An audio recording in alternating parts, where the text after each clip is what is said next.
എടേ എന്നെ കാണുന്നവരും എൻ്റെ കൂട്ടുകാരൊക്കെ എൻ്റെ അടുത്ത് ചോദിക്കാണ്, നിങ്ങളെപ്പോലെ രണ്ട് സുന്ദരികളായ യുവതികൾ കൂട്ടുകാരുണ്ടായിട്ടും എനിക്കെന്താ പെണ്ണൊന്നും ഇല്ലാത്തേന്ന്. ഞാൻ ആലോചിച്ചപ്പോൾ അത് ശരിയല്ലേ മോനെ.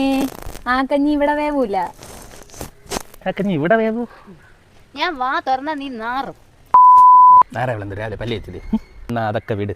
അറ്റ്ലീസ്റ്റ് എനിക്കെന്താ പെണ്ണ് കിട്ടാത്തതെന്ന് പറ. എനിക്ക് ലുക്കില്ലേ, വിദ്യാഭ്യാസം ഇല്ലേ, 5 ശമ്പളം ഇല്ലേ? 5 ശമ്പളം എന്ന് പറഞ്ഞപ്പോൾ ഓർത്താ നിനക്ക് എത്ര രൂപ സാലറി? 10,000 രൂപ. എൻ്റെ ഈ 10,000 രൂപ വെച്ചിട്ട് ഈ സൊസൈറ്റിയിൽ ഒരു മൂക്കുപൊടി പോലും വാങ്ങിക്കാൻ പറ്റൂല. നീ ഒരു കാര്യം ചെയ്യ്, ഫസ്റ്റ് ഈ ജോലി അങ്ങ് രാജിയെ, എന്നിട്ട് ഒരു യൂട്യൂബ് ചാനൽ തുടങ്ങണം. എന്നിട്ട് അച്ഛനെ അമ്മേരെ മുത്തിക്കൊക്കെ തെറി വിളിച്ചിട്ട് ഒരു വീഡിയോ അങ്ങ് ചെയ്യുക. പെണ്ണൊക്കെ താനേ വന്നോളും, ഫോർച്യൂണറും വീടും കൂടെ വരും. എടി മാളു, എടി ഇറങ്ങി വാടി.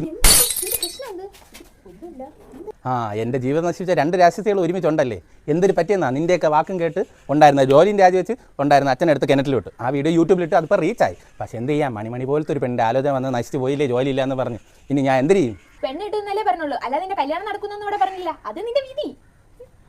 ഇനിയിപ്പോൾ നീ ഒരു കാര്യം ചെയ്യ്, 4 ആൾ അറിയണതിന് മുമ്പ് ആ രാജിവെച്ച ജോലി എങ്ങനെയെങ്കിലും കാല് പിടിച്ചിട്, എല്ലാം സെറ്റായിക്കോളും. ഇനി കാലൊന്നും പിടിച്ചിട്ട് കാര്യമില്ല. അപ്പോഴത്തെ ഒരു ആവശ്യത്തിന് എന്തൊക്കെയോ പറഞ്ഞു.